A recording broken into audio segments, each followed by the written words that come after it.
No. I said what? Do you want to talk about time? Time.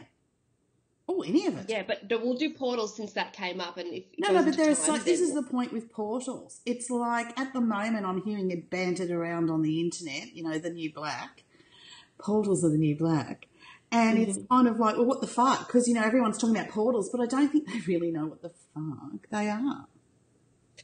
Okay, well, let's define what a Define portal definition. is. I have an image of what a portal is. Give it to me, Just baby. just basically like a vortex of energy that opens into something else. How very Disney. It's like a door or something. I know, It's but like I'm just big. saying Disney because that's how we kind of think, wormholes and everything. It's sort of like... Like, that's exactly what I was thinking, like in Contact. Yeah. How she goes through wormholes. Yeah. I mean, that's what I look for. Thank you, popular culture, for that image. So really, if we go beyond that, because, if it's force fed to me, I've got to like really look at it, But if we go beyond that, in going into the idea of the portal, it definitely feels spiral in action. It definitely feels like some of them, at least, have counter-rotating fields. Like mini MerKaBas? Right. Really? Okay. If a MerKaBa can create a reality, then that's what you're moving into, isn't it?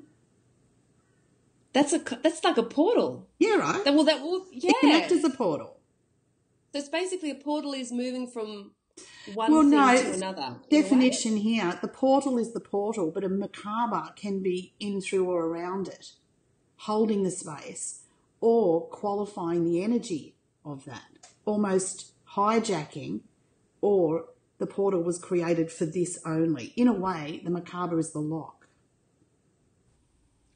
Okay, I have to integrate that. The MerKaBa is the lock, so it qualifies. Well, just take your pineal. Right, pineal is a stargate to a portal. Now pineal is a stargate to a portal with a MerKaBa involved.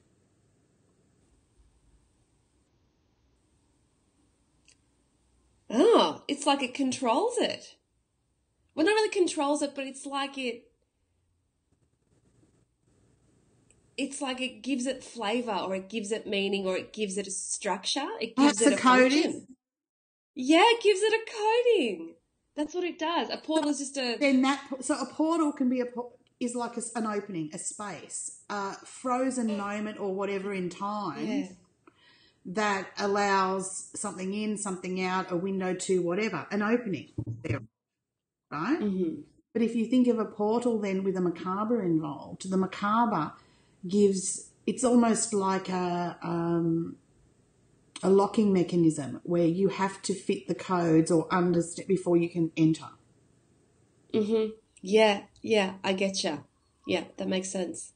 Right? In fact, there's two different portals already. Yeah, so it feels like that. The first portal that I checked out, it seemed like a flimsy screen door, really. It was like, it worked. It worked, but it was by it being unqualified, it was like going into truly unknown territory. Whereas if it's qualified by MerKaBa energy, it's like there's some kind of knowing comes for it. Is someone's claimed it. Right, that makes sense. Someone's claimed it. A sentience has claimed it and is a guardian of it. So you can have portals into lineages. You can have portals into places. You can have portals into time. Now that's an interesting one. Right? And what creates a portal? We just talked about energy or vortexes, but you can create a portal through water. Okay, explain that one. A portal through water. Well, because a water's main, or a water's...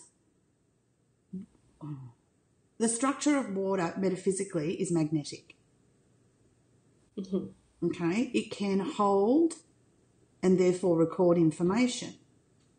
It also is throughout time. Mm-hmm. So if you're using a scrying bowl, for instance, you know what a scrying bowl is? A bowl with water. It has shit in it? Oh, okay. Stuff like that. Probably shouldn't. Sorry, yes. So the scrying, right? It's like because the water holds memory, right? And let's face it, where's that water come from? It could have come from across the fucking galaxy. By the time it's in our little ecosystem. Yeah, that's true. That's true. Right? So it's like with that, you can open or use it to look at different points in time, past, present, future, particularly if you've taken water from an event.